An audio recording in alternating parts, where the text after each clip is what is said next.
What's good? I am. Yes, you're watching New Leafs on Life. And I apologize for the almost obligatory Honda sign that's running across my chest here. I'm driving. My daughter got her uncle got her a car from a friend of his.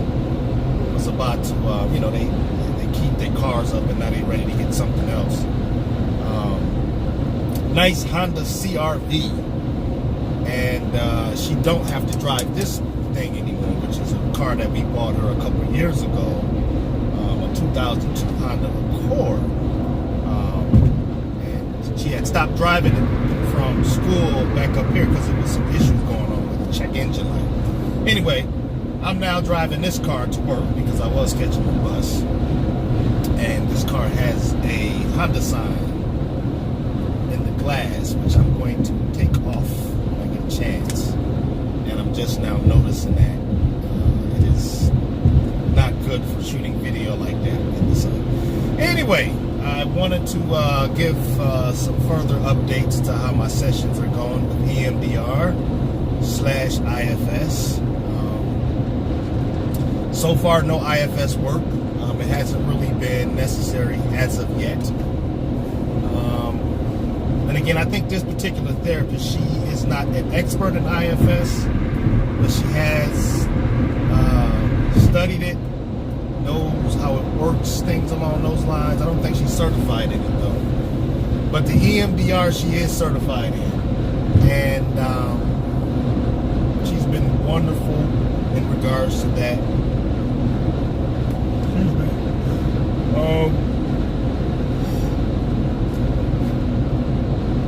I had a session yesterday.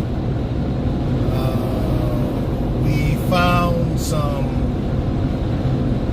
interesting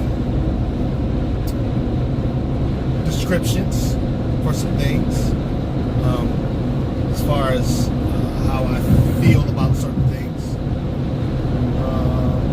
I won't get it off into that, but it's just been interesting. We got this, they got a feeling chart that you look at. And I was just looking at the feeling chart. There's two sections that start small and it fans out. One of them was sad and the other one was scared. And the scared one kind of pricked me. Not particularly the scared word, but what fanned out. There was things like confusion, insignificance. It was just various things. I should have brought it with me. And I recognized that each one of these emotions that were in here, these feelings, fanning out to something that was broken down into smaller pieces. And that the sad one, or not the sad one, the scared one speaks to my childhood, right? And then its effects kind of fan out over the course of my life. And so the intention, I took a picture of that one, and the sad side is kind of some of the stuff that I'm still struggling with. But I noticed that scared one had a lot of stuff in it that I could consider to be the stuff that I push down. So I'm going to look at that part of the chart and kind of, tap into some things to see if some things come up and are worth reprocessing. My next session is on the 25th of this month, so about a week from now. Over a week from now. Anyway.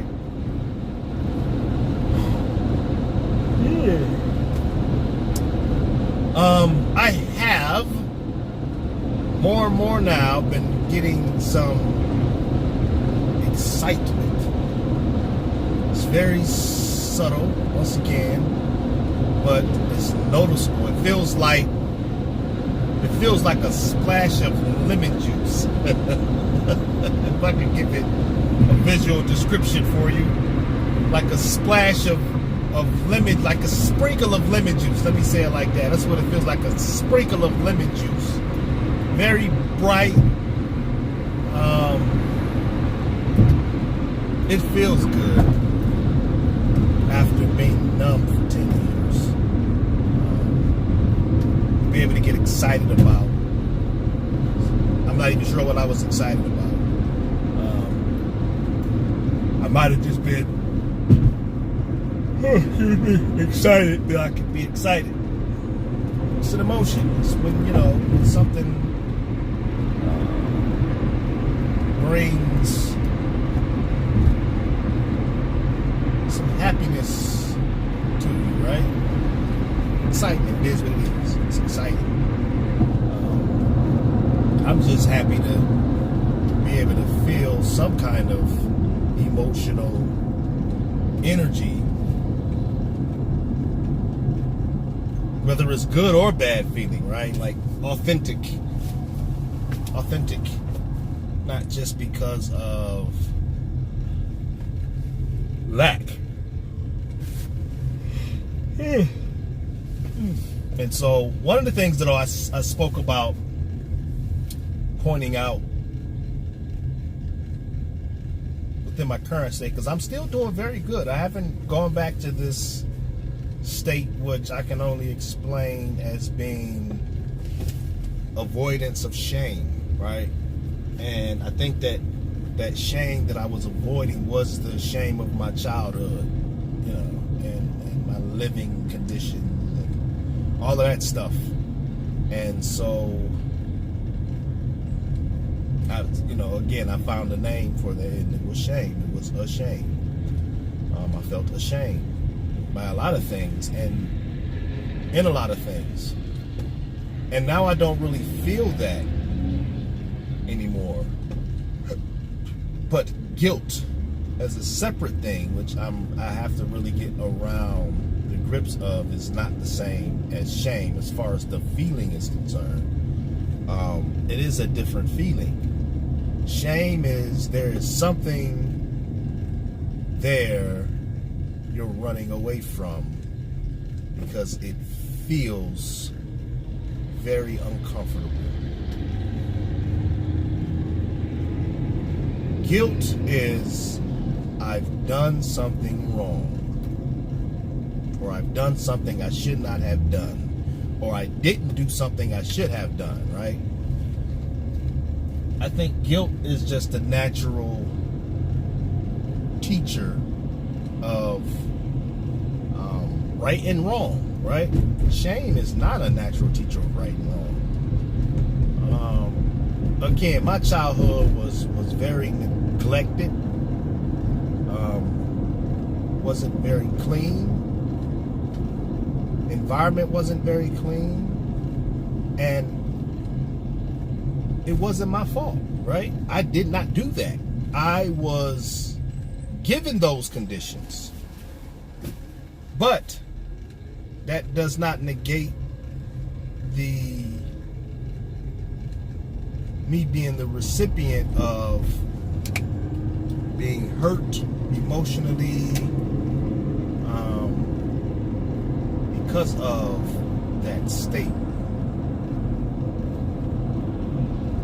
And again, that's the shame part I'm talking about. So the difference between the two is that with the shame, it wasn't my fault. With guilt, it is my fault, right? I've done something I shouldn't have done, or I've not done something I should have done, right? That's the difference between the two. And so with guilt right now, I'm learning to, come on, lady, if you're gonna go. With guilt, I'm learning to use that to recognize where some of my faults are, right? And when I say faults, I mean some of the things that I should be doing that I'm not doing. It's not often that I do something that I shouldn't have done. It's more of the opposite. For instance, taking care of my studio. No. Taking care of my bathroom, right? Right now, my wife has taken over the hallway bathroom as her own and has left me with the master bathroom In other words, she won't clean it. She'll clean the hallway bathroom. She'll use the hallway bathroom. It's pretty, it's tidy, it's nice and neat. It's girly. The master bathroom, she will not touch it. Essentially, that has been my bathroom. And because of my neglected past, which wasn't my fault, I never got into keeping shit clean. Never got the discipline of it. Right? But I am a full-grown, capable man. And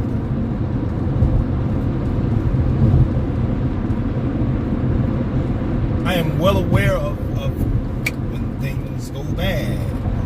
I am well aware of when I haven't done something and I should have done it. And I make the decision not to do it. In other words, I'm not that kid, right? And so I'm guilty of leaving my bathroom nasty. Even though I haven't had the discipline to really, like, oh my God, my bathroom is nasty, right? That does not negate the fact that I'm grown and can comprehend the fact that it's nasty. So I have to rewrite the fact that I didn't get the discipline and discipline myself. I started doing this before I lost my transportation recently.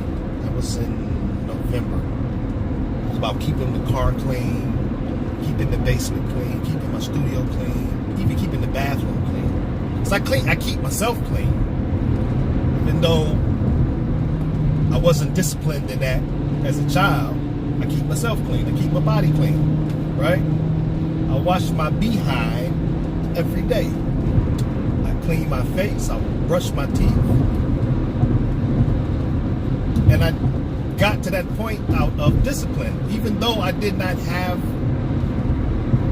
the discipline as a kid up to a certain age. And this age was late, in my 30s. I'm just going to be honest with you. But I had to discipline myself. Now, sometimes on the weekend, hell, I'm not going anywhere. So I'm going to sit around the house. I might not take a shower that day. I might not take a shower until the next day, Sunday, because I'm sitting around the house and I'm doing nothing. That's my right, right? But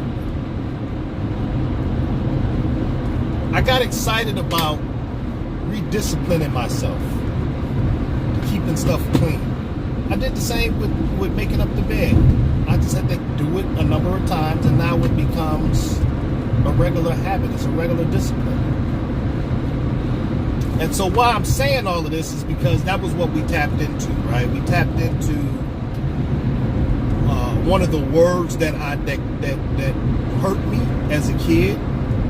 And as we did that, I was asked to, just go with that word and follow where it led me. Now, it didn't lead me to anything further in the past because it was what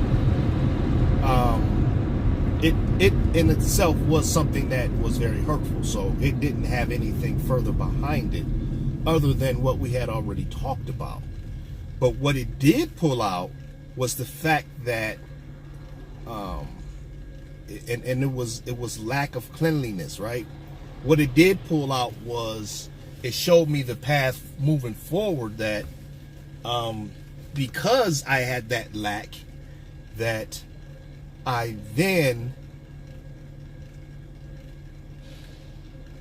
didn't move forward with what I was lacking, if that makes sense. In other words, I didn't have the discipline to clean myself. I didn't have the discipline to keep my surroundings clean, to keep my environment clean. And so as I've gotten older, it was just something I just did not focus on because there was no discipline in that regard. And I recognized, again, I'm kind of repeating myself here, that, okay, that is the case, right? But I managed to keep myself clean, right? keep my body clean. And so in the same way I did that, why not everything else around me? I'm 40 fucking 2, excuse my French, but I should be very clean around my environment. It shouldn't be stuff all over the place, trash and shit, stuff like that. My car should be clean, always. My room should be clean, always. My studio should be clean, always. It should stay clean. The bathroom should not have an odor to it because I haven't cleaned it. That thing had my wife running from the bedroom. And it wasn't, you know, it was just literally I hadn't cleaned it in a while. So I recognized that condition then, its program is still running. So I'm going to have to reprogram myself. I have to get to these things because they ultimately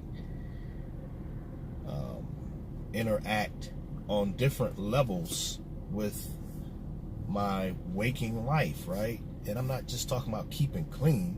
We're talking about organizing your oneself. This is what we're really talking about, is things being looked at and put in its proper place, which is really a metaphor of keeping things clean, right?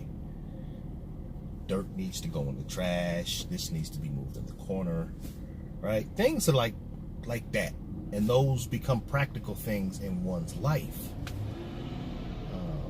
which is the detriment of the crap that I went through as a kid. So I'm on that path. I literally left out of therapy yesterday excited about cleaning the bathroom. And let me tell you what happened. I went into the Walmart neighborhood market. Never been in a Walmart neighborhood market. Regular Walmart store, yes. Walmart neighborhood market, never been in one. It looks like a regular grocery store.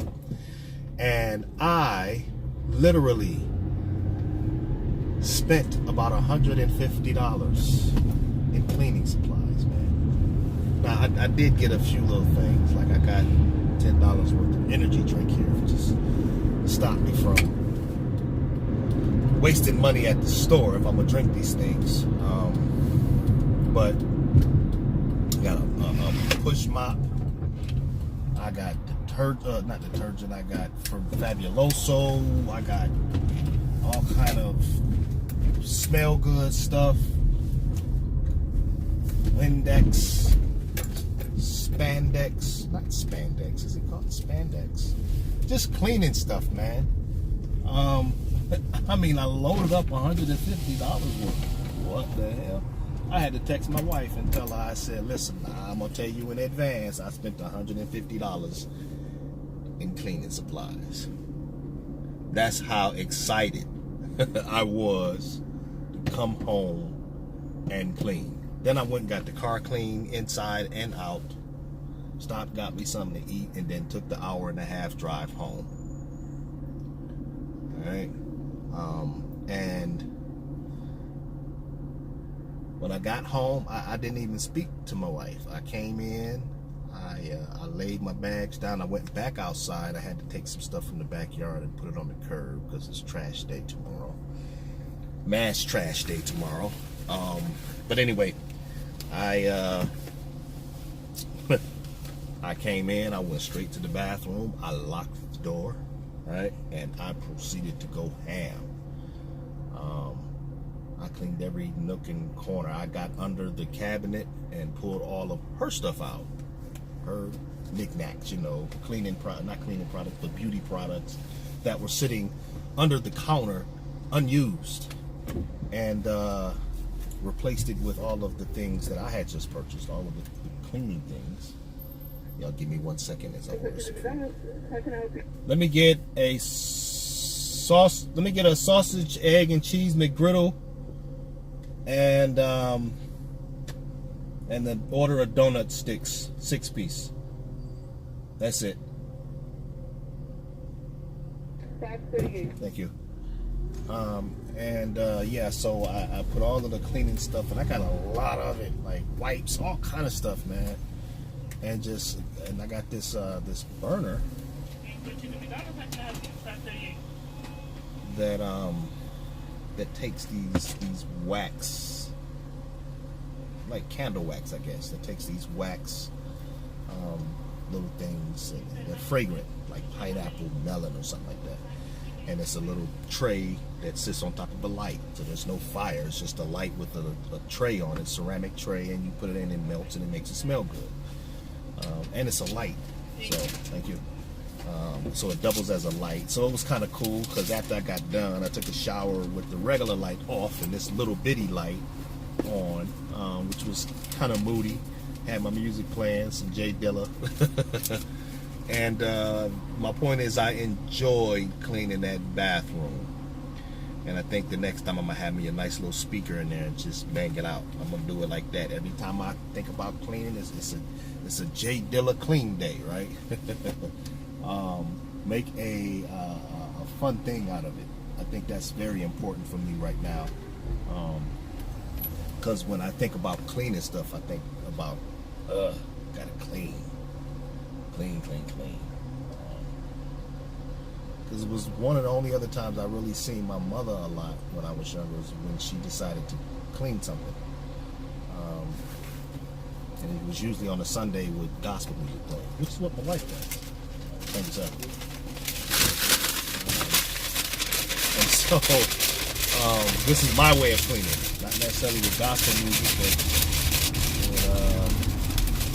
most certainly is my way of doing it. Anyway, I'm just running off at the mouth now. I like cleaning. I just never really liked cleaning. Never got the discipline to do it, because I haven't done it. So we're gonna start this journey again until we can stay on this discipline of keeping things clean. And so that was the current thing that we opened up in this EMDR session. That I can be, tidy and clean and enjoy my environment, and not pissed off my wife because I'm leaving shit nasty. I gotta get along with this woman the rest of my life. Right? Foolish of me not to.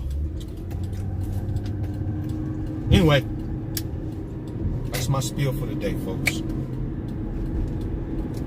So I'll see you folks after the 25th. Hopefully with some further reprocessing having been done. With some further reprocessing being done as a result of next week's session. There's a couple of things that I think that we touched on in this last one that we most certainly can go further with. I am Yish. You've been watching Duty So Life.